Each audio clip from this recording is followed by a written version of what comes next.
Je m'appelle Oscar Koupfen et je viens présenter mon 8e roman qui s'appelle Rose Nuit. C'est l'histoire de 3 personnages, Nana, Ali et Yann, qui travaillent tous de près ou de loin dans la culture ou la revente des roses coupées de l'Éthiopie jusqu'aux rues de Paris. Nana est cueilleuse en Éthiopie, donc à côté de Debreceit, qui se trouve dans la vallée du Rift, qui est à une heure ou deux de la capitale d'Addis Abeba. Et donc elle travaille dans ces serres colossales qui ne sont jamais propriété d'Éthiopiens, mais qui appartiennent la plupart du temps soit à des Hollandais, soit à des Indiens. Elle travaille 8 heures par jour, 6 jours par semaine, et pour entre 30 et 35 euros par mois. Accueillir des roses toute la journée. Alors souvent ces femmes ont des taches noires sous les yeux qui sont probablement dues aux pesticides. Les fausses couches sont monnaie courante ou alors les enfants naissent handicapés. Elles ont entre 20 et 30 ans maximum. Yann, le deuxième personnage, lui, est courtier en fleurs donc à Ellesmere aux Pays-Bas. Alors le système des ventes aux enchères à Ellesmere est assez intéressant, c'est de la vente au cadran, donc si vous voulez c'est dans le sens inverse des enchères habituelles, donc on commence à 100, on descend à 98, 97, etc. Et le premier qui clique remporte le lot, et le marché d'Ellesmere s'engage à livrer dans les 24 heures le lot acheté.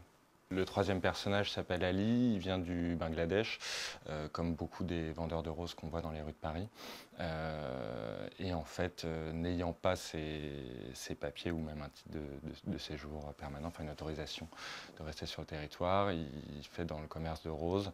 Alors très souvent, les conditions de vie de ces hommes-là sont assez épouvantables, puisqu'ils gagnent, moi de ceux que j'ai rencontrés, quand ils me disaient que quand ils gagnaient 15 euros, c'était une bonne soirée. C'est vraiment un roman à proprement parler, donc autour de ces conditions de vie et de ces activités qui sont leur métier en fin de compte. J'ai essayé de rendre compte de 3 personnages différents qui sont singuliers, qui ont leur propre parcours, leurs aspirations, etc. Je me souviens d'il y a un peu plus de 10 ans, vouloir écrire sur les vendeurs de roses, parce que j'en avais rencontré quelques-uns, et ils m'avaient raconté leur parcours, leur arrivée en France, dans l'espoir de gagner un peu d'argent pour pouvoir en envoyer, ou au mieux de faire venir leur famille. Et donc je voulais écrire là-dessus, donc j'ai commencé plusieurs ébauches de romans sur ces hommes-là, parce que je les trouvais fascinants. Et puis finalement, plus je discutais avec eux, plus je me suis aperçu qu'il y avait non pas un réseau, comme on parlerait d'un réseau de crime organisé, mais qu'il y avait quand même quelque chose ça disait quelque chose du capitalisme, si je peux dire, ou en tout cas de la mondialisation, puisque le trajet de la rose de l'Afrique jusqu'aux Pays-Bas pour finir à Rungis, puis finalement acheté par des revendeurs.